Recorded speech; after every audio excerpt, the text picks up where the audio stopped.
Observations on the novels. It is not the object of these memoirs to attempt a criticism on Jane Austen's novels.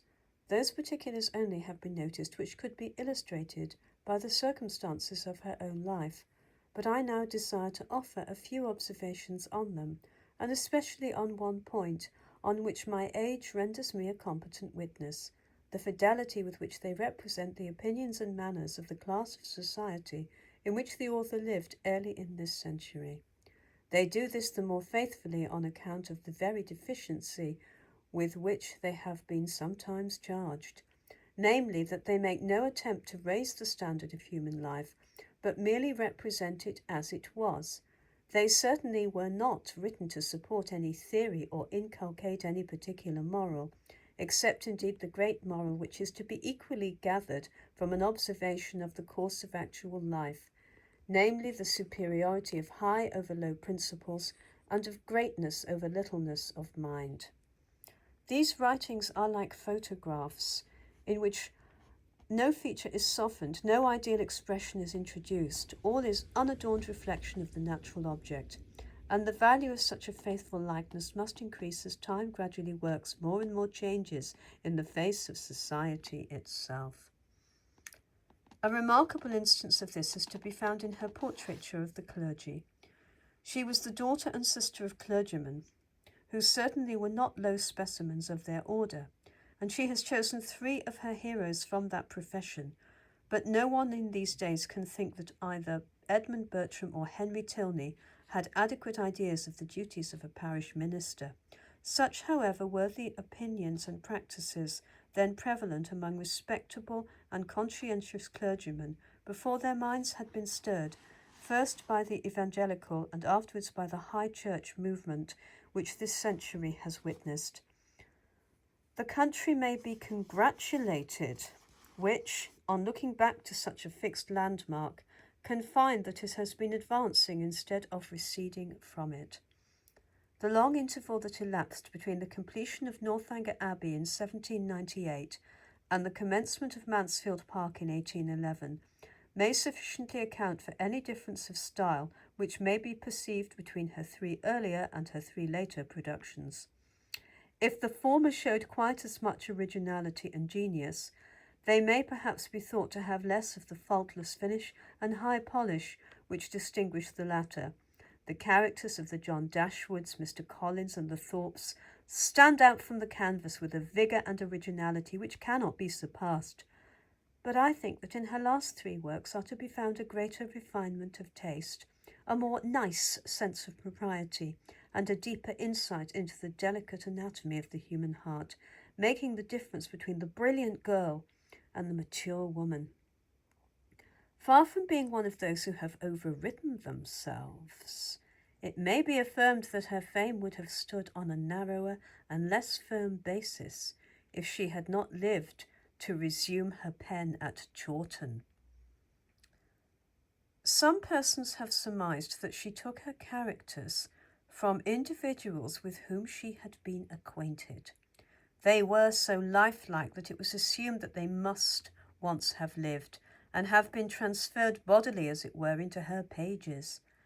But surely such a supposition betrays an ignorance of the high prerogative of genius to create out of its own resources imaginary characters, who shall be true to nature and consistent in themselves. Perhaps, however, the distinction between keeping true to nature and servilely copying any one specimen of it is not always clearly appreciated. It is indeed true, both of the writer and of the painter, that he can use only such lineaments as exist, and as he has observed to exist in living objects. Otherwise he would produce monsters instead of human beings. But in both it is the office of high art to mould these features into new combinations, and to place them in attitudes and impart to them the expressions which may suit the purposes of the artist, so that they are nature, but not exactly the same nature which had come before his eyes. Just as honey can be obtained from the natural flowers which the bee has suckled, yet it is not a reproduction of the odour or the flavour of any particular flower, but becomes something different when it has gone through the process of transformation, which that little insect is able to effect. Here, in the case of painters, arises the superiority of original compositions over portrait painting. Reynolds has exercised a higher faculty when he designed comedy and tragedy, contending for Garrick, than when he merely took a likeness of that actor. The same difference exists in writings between the original conceptions of Shakespeare and some other creative geniuses, and such full-length likenesses of individual persons. The Talking Gentleman, for instance, as are admirably drawn by Miss Mitford. Jane Austen's powers, whatever may be the degree in which she possessed them, were certainly that of the higher order. She did not occupy individuals. She invested her own creations with individuality of character. A reviewer in the Quarterly speaks of an acquaintance who, ever since the publication of Pride and Prejudice, had been called by his friends Mr. Bennet. But the author did not know him. Her own relations never recognized any individual in her characters, and I can call to mind several of her acquaintance whose peculiarities were very tempting and easy to be caricatured, of whom there are no traces in her pages. She herself, when questioned on the subject by a friend, expressed a dread of what she called such an invasion of social proprieties. She said that she thought it quite fair to note peculiarities and weaknesses, but that it was her desire to create and not to reproduce. Besides, she added, I am too proud of my gentlemen to admit that they were only Mr. A or Colonel B.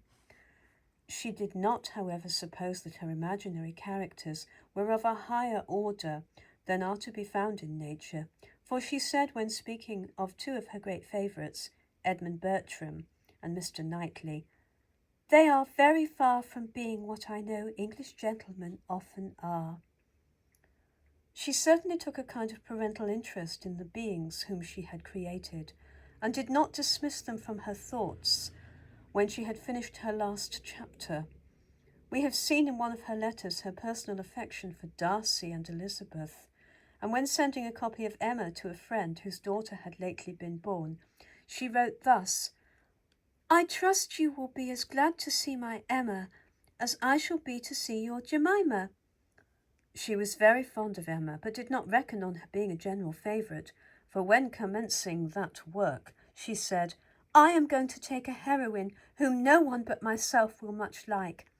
She would, if asked, tell us many little peculiarities about the subsequent career of some of her people.